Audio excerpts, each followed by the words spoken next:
Oh no, the government took all our gas prices and made 'em 10 billion bucks. What are we gonna do now that the gas prices cost more than my wife's groceries? What the hell are we gonna do? I'm so scared. I'm taking away my rights. The government's at it again. I just want to ride my homo wagon every goddamn day of my life.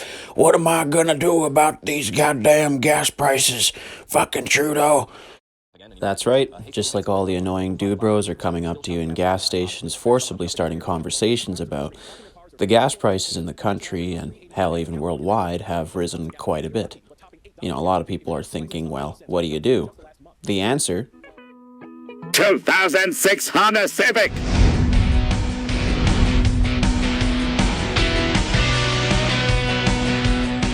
Year after year, the front-drive Honda Civic is America's best-selling compact car. Reasons include price, performance, interior room, quality, having both sedan and coupe body styles, and offering advanced powertrains including natural gas and hybrid. For 2006, Honda continues the something-for-everyone approach with an all-new Civic lineup. Volume leader will continue to be the Civic four-door sedan. Wheelbase has been stretched 3.2 inches to 106.3. That's just shy of the midsize Accord. The longer, broader, and stiffer chassis and wrapped in almost futuristic sheet metal. The interior is also totally redesigned with a unique split-level analog digital gauge cluster that would look right at home in an experimental aircraft. Civics use a larger 1.8-liter single-cam four-cylinder with variable valve timing. It makes 140 horsepower, up 25 from last year's 1.7, and 128 pound-feet of torque. The 1.8 with the standard 5-speed manual has an EPA fuel economy rating of 30 city and 38 highway. We extracted a fine 34 miles per gallon in mixed driving. The optional 5-speed automatic is actually rated a bit higher. Have a higher quest for miles per gallon? Yes! Then try the new Civic Hybrid. Oh, hell no! It mates a 1.3-liter 4 with Honda's latest integrated motor assist for a total output of 110 horsepower and 123 pound-feet of torque. Now capable of running at low speeds on electric power alone, EPA estimates the hybrid with its CVT tranny are 50 city and 50 highway, which should make it very popular in the year of $3 per gallon gasoline. See, that's the part that I want, but I don't want that. I just want that part of that. For quite a while now, I've owned my 2006 Honda Civic Coupe. It's an LX model. It's in pretty okay condition. I kind of roughed it up a bit, and the previous owner totally messed it up. I've got it running pretty good. Overall, I'm trying to strive for high mileage, given gas prices and also just the fact that it's a hobby for me. I've always been in the pursuit of around 50 miles per gallon. I've never been able to hit it in my older 90s Civics. I owned a lot of 96 to 98 models, and I've always struggled to get past 40 miles per gallon. Right off the hop, this car, I could get about 34 miles per gallon, which was pretty much better than my older Civics, but I still wanted more. So then the question was, how would I get there? The answer to that question is aerodynamics.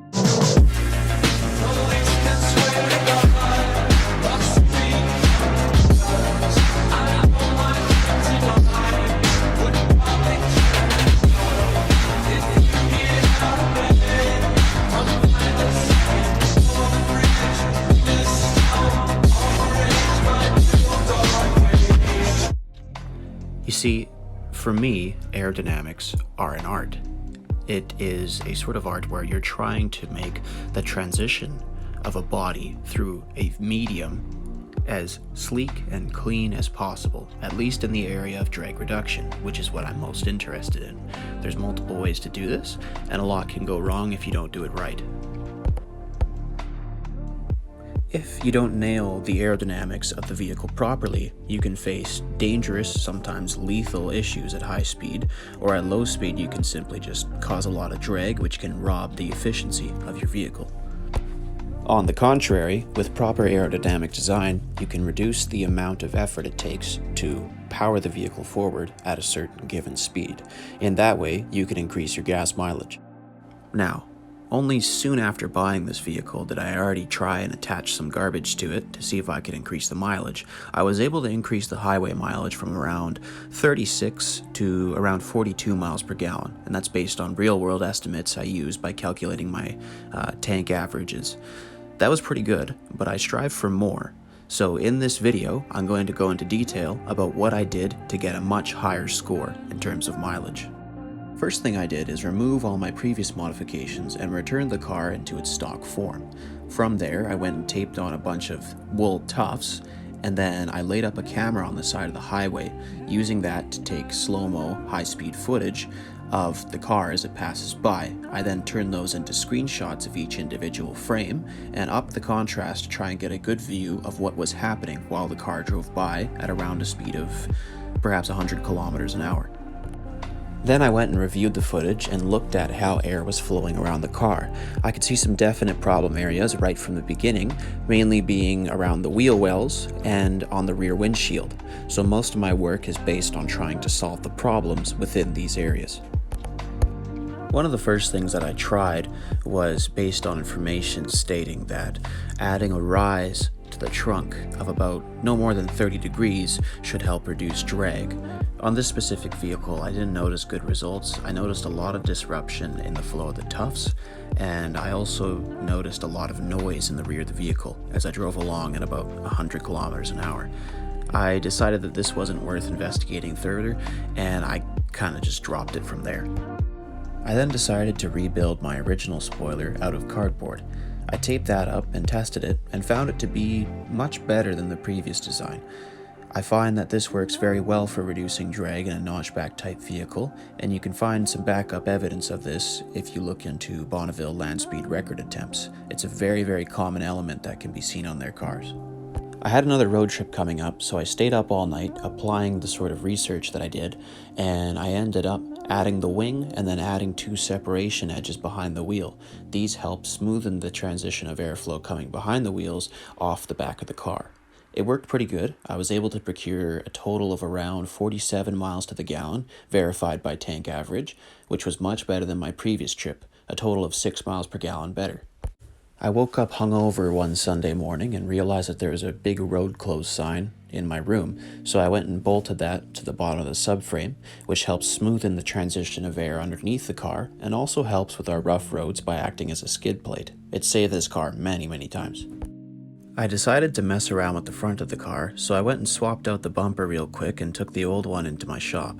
I then went and added a duct onto the front to try and smoothen the transition of airflow to the radiator and focus more of it into a smaller hole.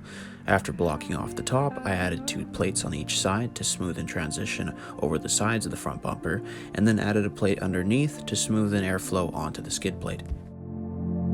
I noticed very adequate and stable cooling, so I went ahead and used my sweater to block off the grill duct to act as a full grill block. I then noticed the coolant temp slowly spike up to around 100 degrees Celsius and then spike up to 103, wherein the fans would kick in and cool it back down. I figured that was pretty good numbers. Then I put the car up on the lift and had a look underneath. It was decently rough but not too bad. So I took some corrugated plastic as well as some zip ties and rivets and all that, and started making up framework, boxes, and all kinds of assemblies to try and attach underneath. This is an area of the car with the most amount of surface area and the most amount of pressure acting on it. So reducing drag in this area makes a big difference.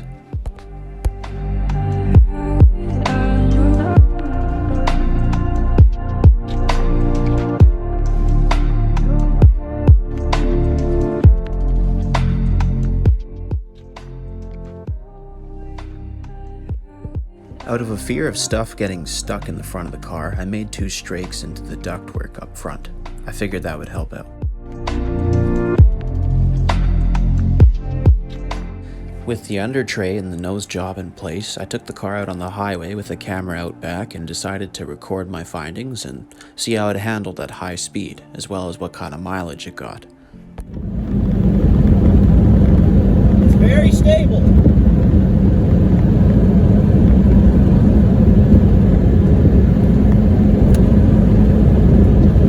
Got a lot of body roll, for example, but that's okay.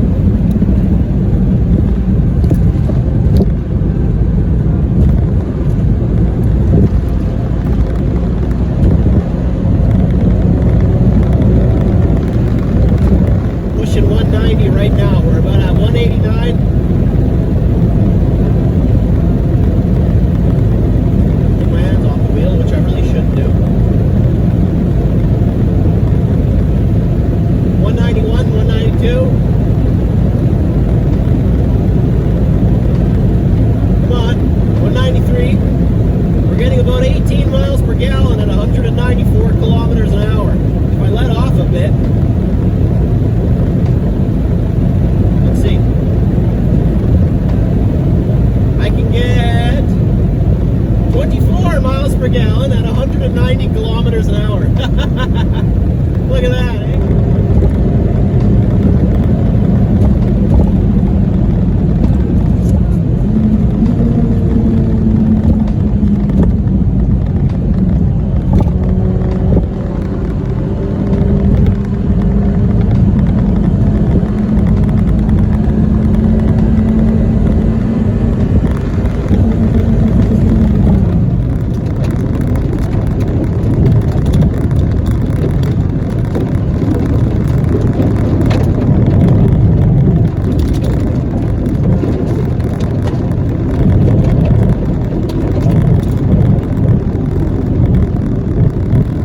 Seeing that everything held up at high speed, as well as hold up to the abuse of rough roads, I decided to go ahead and finish up the rear of the car.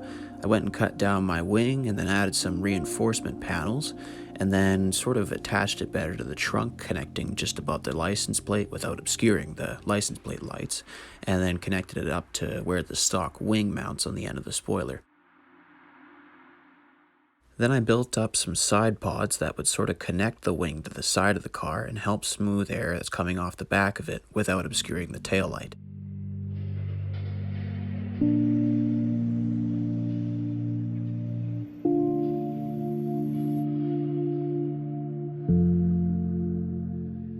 The whole ghetto plastic body kit seemed to work pretty well. I took it on a road trip in cold weather, as well as a lot of crosswinds, and got pretty good mileage in spite of it, but it was sank down from the overall weather, so I'd like to do better testing.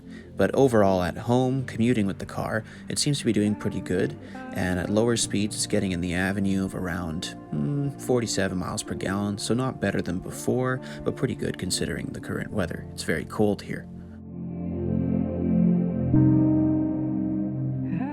Next, I went and removed all the little sheet metal screws that I had been using to hold everything together, and then I went and reinforced it all with some rivets, as well as some extra plastic to try and add some gusseting and some braces to make everything hold up under high speed, as well as just standard abuse under current driving.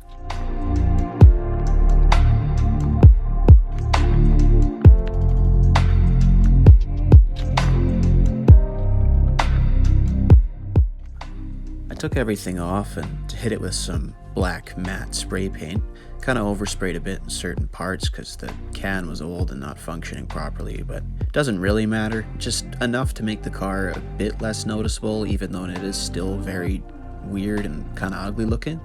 But it doesn't matter as it's a prototype. You know, in the future I'm going to try and do a better job of, you know, manipulating this into the stock bodywork and getting it to look nicer, perhaps even nicer than stock. I just need more time, and right now I don't have the time to do that, so at the moment this is just the prototype car.